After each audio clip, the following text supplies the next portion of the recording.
Welcome to your English language class. In today's lecture, we will discuss about the remaining parts of the novel, remaining four staves of the novel, which we haven't done earlier. In first part of the video, we have done the introduction of the characters of the novel A Christmas Carol by Charles Dickens, and we have also done the stave 1, that is Marley's ghost. Now in this present video we will discuss about the remaining four staves. So first of all, stave 2, the first of the three spirits. So we will discuss the summary of stave 2, the spirit of the first of the three spirits. So the summary goes like this. Scrooge, I have already explained his character in the first part of the video. Scrooge awakes at midnight, which leaves him baffled. It was well after 2 a.m. when he went to bed initially. He thinks he has slept through an entire day, or that it's actually noon and the sun has merely gone under some sort of cover. He suddenly remembers the words of Marley's ghost. The first of the three spirits will arrive at 1 o'clock. Frightened, Scrooge decides to wait for his supernatural visitor.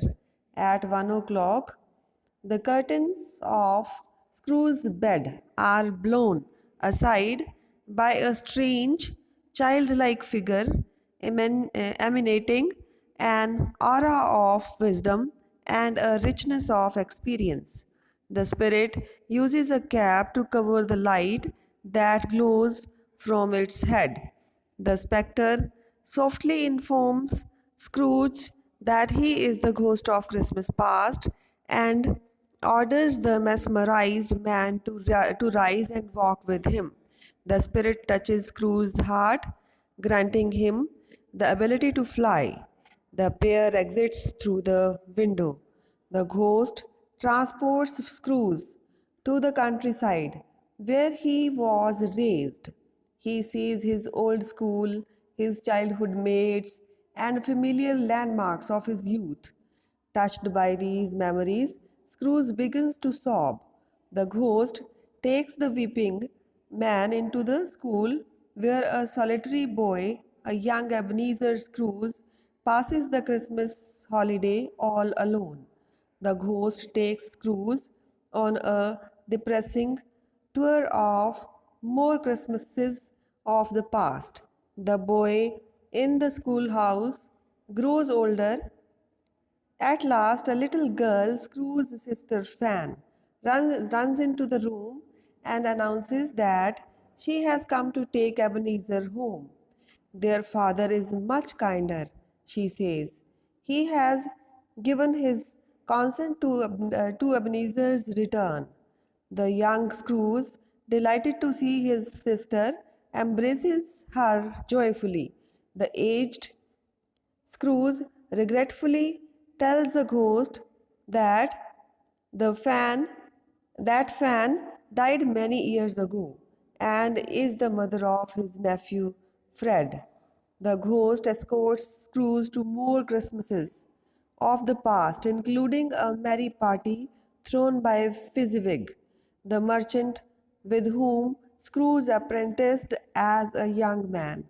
Scrooge later sees a slightly older yet still boyish version of himself in conversation with a lovely young woman named Belle. She is breaking off their engagement, crying that greed has corrupted the love that used to impassion Scrooge's heart. The spirit takes Scrooge to a more recent Christmas scene where a middle-aged Belle reminisces with her husband about her former fiancé Scrooge. The husband says that Scrooge is now quite alone in the world. The older Scrooge can no longer bear the gripping visions. He begs the ghost of Christmas past to take him back to his home.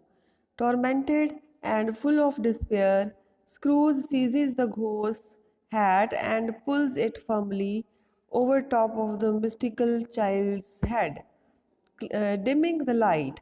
As the extinguishable luminous rays flood downward onto the ground, Scrooge finds himself zipped back in his bedroom, where he stumbles to bed yet again and falls asleep immediately. Now let us discuss stave 3, the spirit of the second of the three spirits. So the church clock strikes 1. Startling means surprised Scrooge, who awakes in mid snore, glad to be awake. He hopes to confront the second spirit just as it arrives. The echoes of the church bell fade, however, and no ghost appears. Somewhat disappointed, Scrooge waits for 15 minutes, after which a bright light begins to stream down upon him. Curious and a bit befuddled, Scrooge pads into the other room where he finds the second spirit waiting for him. The figure, a majestic giant clad in green robes, sits atop a throne made of a garment feast. In a booming voice, the spirit announces himself as the ghost of Christmas present.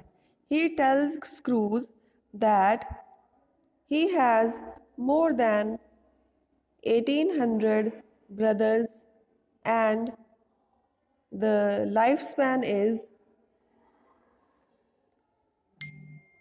the lifespan is a mere single day. The spirit orders Scrooge to touch his robe. Upon doing so, the feast and the room vanish instantly, and Scrooge finds himself alongside the spirit in the midst of the bursting city on on Christmas morning.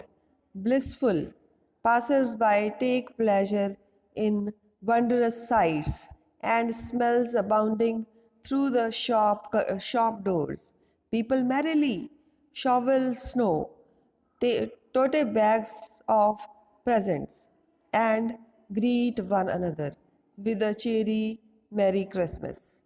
The spirit then takes Scrooge to the meager home of Bob Cratchit, where Mrs. Cratchit and her children prepare a Christmas goose and savor the few Christmas treats they can afford.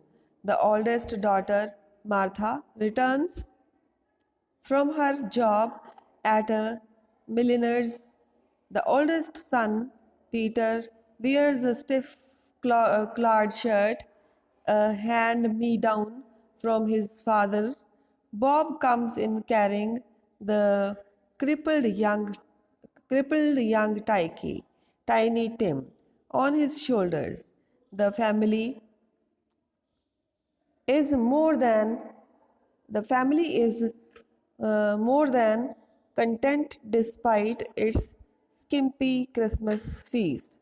Scrooge begs to know whether Tiny Tim will survive. The spirit replies that given the current conditions in the Cratchit house, there will inevitably be an empty chair at next year's Christmas dinner. The spirit takes Scrooge to a number of other Christmas gatherings, including the festivals of an isolated community of miners and a party aboard a ship. He also takes Scrooge to Fred's Christmas party, where Scrooge loses himself in the numerous party games and has a wildly entertaining time. though none of the party guests can actually see him. As the night unfolds, the ghost grows older. At last, Scrooge and the ghost come to a vast and desolate expanse where the ghost shows Scrooge a pair of starving children who travel with him beneath his robes. Their names are Ignorance and Want. Scrooge inquires if nothing can be done to help them. Mockingly, the ghost quotes Scrooge's earlier retort: "Are there no prisons? Are there no workhouses?" The spirit disappears as the clock strikes midnight and Scrooge eyes a hooded phantom coming towards him. Now let's move on to stave 4. Stave 4, the last of the spirits. The phantom, a menacing figure clad in a black hooded robe, approaches Scrooge. Scrooge involuntarily kneels before him and asks if he is the ghost of Christmas yet to come. The phantom does not answer. The screws squirm in terror, still reeling from the revelatory experiences with the last two spirits. Scrooge pleads with the ghost to share his lesson, hopeful that he may avoid the fate of his deceased partner, Jacob Marley. The ghost takes Scrooge to a series of strange places.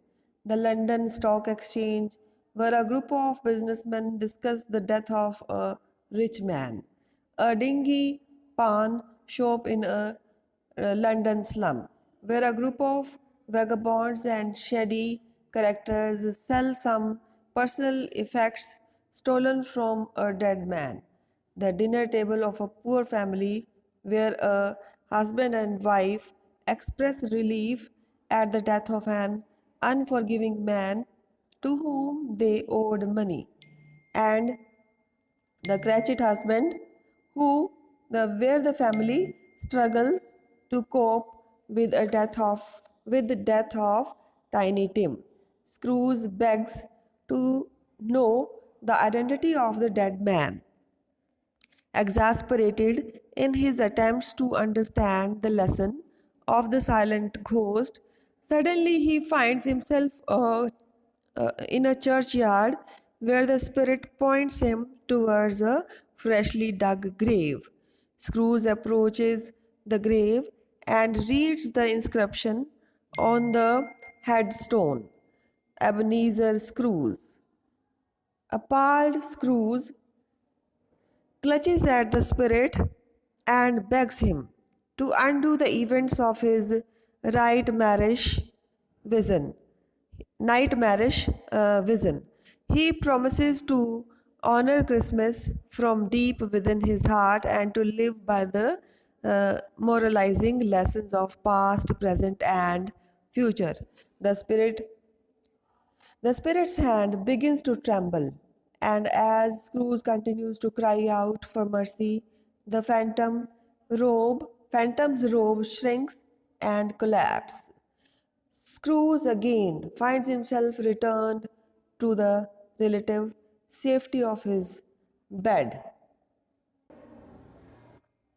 Now I will tell you the summary of stave 5, the end of it. Scrooge, grateful for a second chance at his life, sings the praises of the spirits and of Jacob and of Jack and of Jacob Marley. Upon realizing he has been returned to Christmas morning, Scrooge begins shouting "Merry Christmas" at the top of his lungs. Uh, genuinely overjoyed and bubbling with excitement, Scrooge barely takes time to dress and dances while he shaves. In a blur, Scrooge runs into the street and offers to pay The first boy he meets a huge sum to deliver a great Christmas turkey to Bob Cratchit's. He meets one of the portly gentlemen who earlier sought charity for the poor and apologizes for his previous rudeness, promising to donate huge sum of money to the poor. He attends Fred's Christmas party and radiates and radiates such heartfelt bliss that the other guests can hardly manage to swallow their shock at his surprising behavior. The following morning, Scrooge arrives at the office early and assumes a very stern expression when Bob Cratchit enters 18 and a half minutes late. Scrooge, feigning disgust, begins to scold Bob before suddenly announcing his plans to give Cratchit a large raise and assist his troubled family. Bob is stunned, but Scrooge promises to stay true to his word. As time passes, Scrooge is a good Scrooge is as good as his word. He helps the Cratchits and becomes a second father to Tiny Tim, who does not die, as predicted in the ghost's ominous vision. Many people in London as are puzzled by Scrooge's behavior, but Scrooge merely laughs off their suspicions and doubts. Scrooge brings a little of the Christmas spirit into every day, respecting the lessons of Christmas more than anyone alive. The narrator concludes the story by saying that Scrooge's words and thoughts should be shared by all of us.